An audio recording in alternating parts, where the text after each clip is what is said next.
যাই হোক, আজকে আমরা যে টপিক নিয়ে আলোচনা করবো সেটা হলো পাঠ পরিকল্পনা। তো পাঠ পরিকল্পনা এটা আলোচনা করার আগে আমাদের জানা দরকার যে পাঠ পরিকল্পনা জিনিসটা কি। পরিকল্পনা মানে হচ্ছে প্ল্যান। তো কোনো কাজ তখনই ভালোভাবে সম্পূর্ণ হয় যখন কোনো কাজ প্ল্যান করে করা হয়।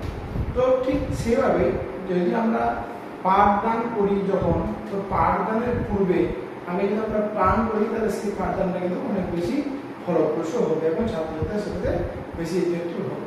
তো সেটাই যে পাঠদানের পূর্বে যে আমরা কিভাবে ছাত্রছাত্রীদের পড়াবো, কি পড়াবো, সেটা একটা নির্দিষ্ট প্ল্যান করে যেভাবে পাঠদান পদ্ধতির নামে হচ্ছে পাঠ পরিকল্পনা।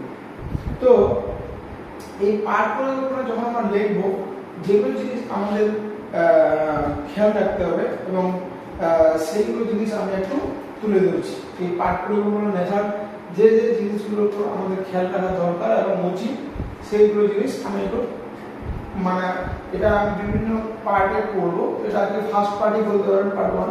তো পাঠ পরিকল্পনার উপরের অংশটা যেটা কি লিখতে হবে সেটা একটু আপনারা দেখে নিন। প্রথমে হচ্ছে বিদ্যালয়ের নাম, মানে আপনি যে কলেজে আছেন সেইখানকার নাম লিখতে হবে, ঠিক আছে। তারপরে কি লিখবেন? শিক্ষার্থী শিক্ষকের নাম।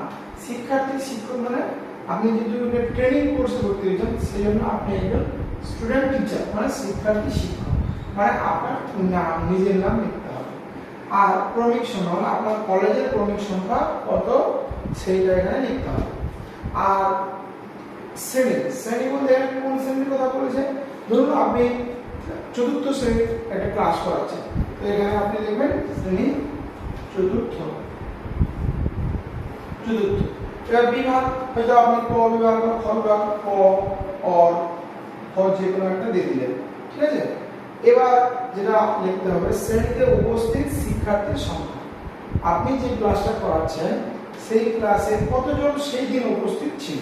তো আর একটা কি, মোট শ্রেণীর শিক্ষার্থীর সংখ্যা। ওই ক্লাসে, এই চতুর্থ শ্রেণীর ক্লাসে কতজন শিক্ষার্থী আছে? ধরে নিন 45 জন মোট শিক্ষার্থী আছে। এই 45 জন শিক্ষার্থীর মধ্যে শ্রেণীতে উপস্থিত শিক্ষার্থীর সংখ্যা কত ছিল? স্বাভাবিক এখানে আমি ওই উপস্থিতি দেখে হিসাব করতে হবে। এখানে লিখলাম আমার তো 36 জন, 45 জনের মধ্যে 36 জন উপস্থিত ছিল, এটা হয়ে গেল। এবার হচ্ছে সময় আর হচ্ছে তারিখ। তো সময়টা একটা ক্লাসের, অন্যান্য ক্লাসের কত মিনিট সময় থাকে? 40 মিনিট বা 45 মিনিট সময় আমরা ধরি। তো এখানে লিখছি 40 মিনিট। এই 40 মিনিট ক্লাসের আবার কিভাবে ভাগটা আছে সেটা আমরা পরে ভিডিওতে আলোচনা করব। আজকে মেন যেটা দেখছি সেটা সময়, তাহলে মোট সময় একটা ক্লাসের থাকে 40 মিনিট, এখানে আমরা সেটা দেখবো।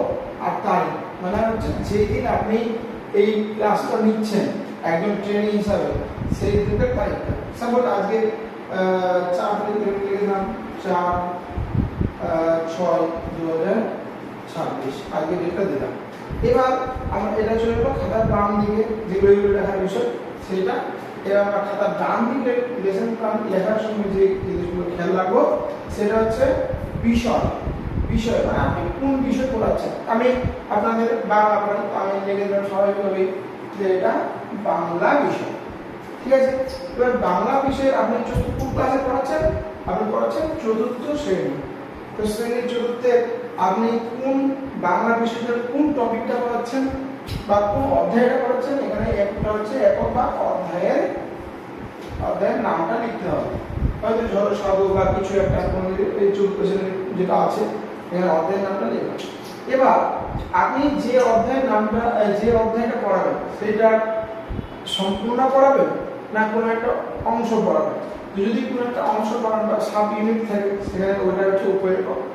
আর যদি আপনি যে অধ্যায়টা পড়াচ্ছেন ছোটভাবে একটা কবিতা হতে পারে, ছোট আছে, তো একদিনে আপনি পড়াতে পারবেন আপনার মনে হচ্ছে, তখন আপনার আজকের পাঠে লিখতে হবে ওই অধ্যায়ের নামটা দিয়ে সমগ্র অংশ, ঠিক আছে। তো আমাদের লেসন প্ল্যান লেখার সময় যে জিনিসগুলো খেয়াল রাখা অবশ্যই দরকার, যে কিন্তু অবশ্যই লিখতে হবে, পুনরায় কিন্তু বাদ দেওয়া যাবে না।